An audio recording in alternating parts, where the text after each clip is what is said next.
So, Conor Orr covers the NFL, Sports Illustrated, senior writer. And I was catching up on all the action that I missed while I was dominating in London. And his piece was written about 12 teams that could, if everything goes right, win the Super Bowl this season. And so I'm going through it, and I'm wondering, is he going to include the Bears? I wasn't expecting him to include the Bears, but I was thinking there was an outside shot that perhaps he would, because he said at the start of the piece that he was stretching, getting to 12 and looking for things. If everything went right, could this team win the Super Bowl? And as your new director of optimism, I would like to put out there that if everything did go right this year, the Bears do have the talent to win the Super Bowl this season. Shut your face. I'm not predicting it. I'm not expecting it. I wouldn't bet on it. All of that. But if you're telling me that the exercises which of the teams in the NFL, if things went right, have the talent to do it, the Bears do. Now, the biggest bet, of course, is on Caleb. He has to be the guy that C.J. Stroud was last year, the 4,100-yard thrower that wowed everybody, offensive rookie of the year and all that. If you ask Bears fans right now, who would you rather have, Caleb Williams or C.J. Stroud, most of them would probably take Caleb. I actually would say, known commodity in CJ, you'd be nuts not to take him if you could have one of the two. But but I think a lot of Bears fans feel like Caleb's going to be the better quarterback. All right, well, let's put that in there. I'm sure Ryan Poles is hoping that. So now let's talk about the obvious here. DJ Moore, last year, 6th in the NFL in yards, 1,364 of them. Keenan Allen, 11th in the NFL in yards, 1,243. That combination is second in the NFL, only behind Jalen Waddle and Tyreek Hill in Miami. That's impressive. That's a pretty damn-ass good duo.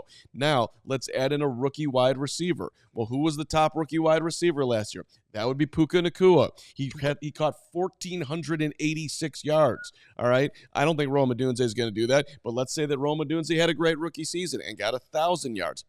Now you've got an insane 3-lot that your rookie quarterback, who you're hoping can get up to speed super fast, gets up to. That offense right there, we're not even talking about the running back room. We're not talking about the tight ends. That would stack up with an offense that is good enough to win a Super Bowl. You look around, go to the Texans playoff team last year. They had Nico Collins with 1,297 yards. Who was next on their team? Like, if you look at their team last year to now, their next would be Stephon Diggs coming in this year. So, and still, adding in a premier wide receiver right there, you only get to 2,480 when you add up Collins and Diggs from last year. So, okay, let's go defensive side of the ball. Where do the Bears rank? Montez Sweat was 10th in the NFL last year in sacks with 12.5. He was 16th in tackles for loss with 14. TJ Edwards was 7th in the NFL in tackles, 155. That's too many. You'd like to see more up front, but it's still a damn-ass productive linebacker. You got to get takeaways right. Bears had 3 players tied for the 7th most interceptions, 4 apiece. Jalen Johnson, Tyreek Stevenson, Tremaine Edmonds. Again, hard to predict turnovers, but these are keys to the defense. TJ, by the way, was tied for 25th with 3. So you had 4 guys with 3 or more interceptions. Pass deflections was an interesting category that I was looking at. Who was 5th in the NFL, tied for 16 pass deflections last year? You want to gander a guess on that? I wouldn't have gotten this. It's Tyreek Stevenson. Bang, it's Tyreek Stevenson with 16 of them. All right, that's a hell of a year for a rookie right there. Yep. They were targeting a ton because you have other quality corners in Jalen who got paid, who I'm not taking any chips off the table there. Same thing with Kyler. That is impressive. So, but go ahead, finish. What I'm not saying is what? Go ahead.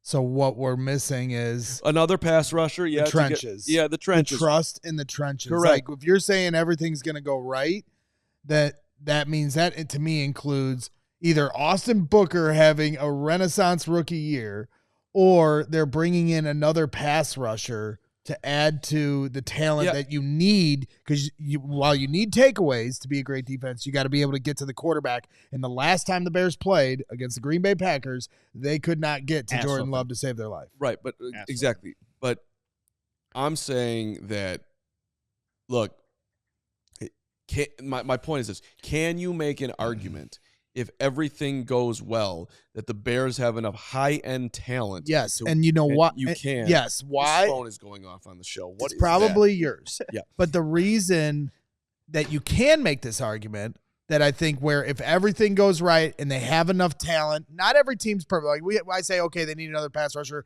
Who knows if they can stay healthy on the offensive line? Well, that's every team.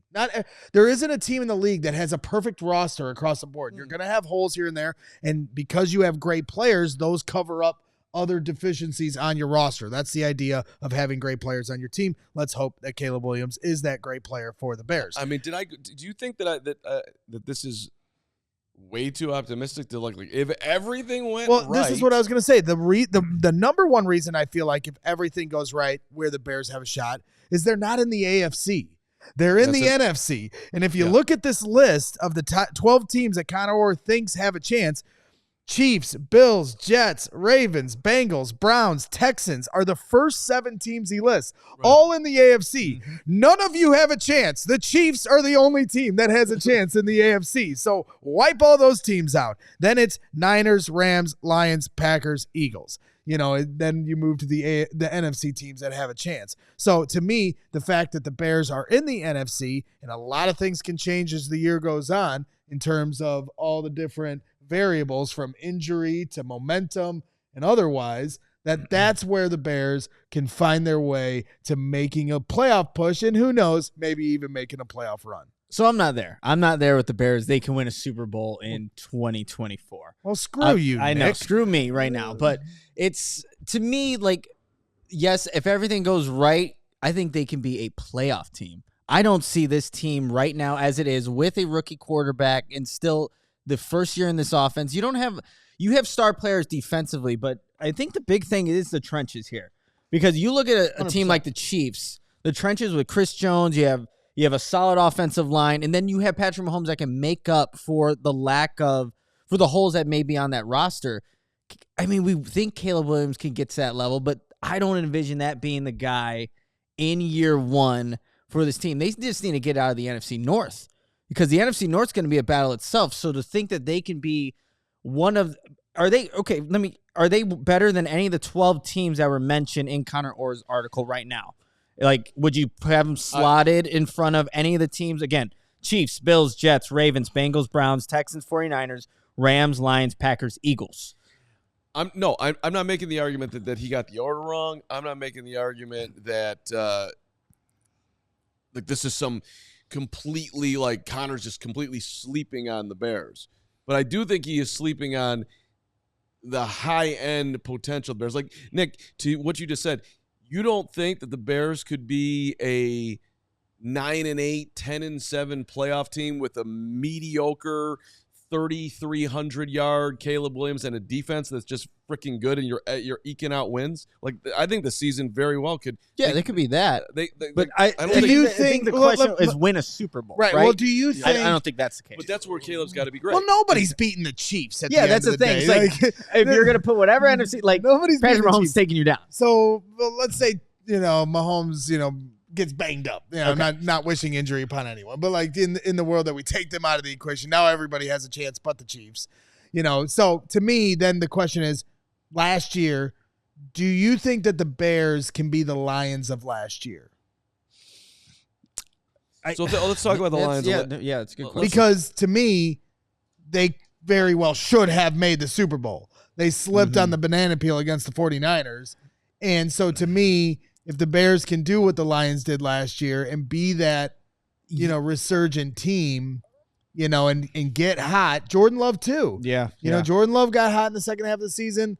They very well could have made the Super Bowl last year the way they were playing at the end of the year. I'll say that the biggest difference between, like, the Bears-Lions comparison real quickly is that the offensive line for the Detroit Lions is probably arguably the best unit in the top 5, best unit in the NFL. That's fair. The Bears are not I think they can be a top 15 unit, but nowhere near being a top 5 unit when you look from left tackle to right tackle. That's why Jared Goff fair. is able to have a season he did in 2023. Yeah, and to wrap this up, I'm not saying it's likely. I'm not betting on it. I wouldn't bet money on it either. Yeah. And if you asked me, like, not to end this segment with a dud, but if you were going to ask me what's more likely, the Bears missing the playoffs or winning the Super Bowl, I'd take missing the playoffs. Yes.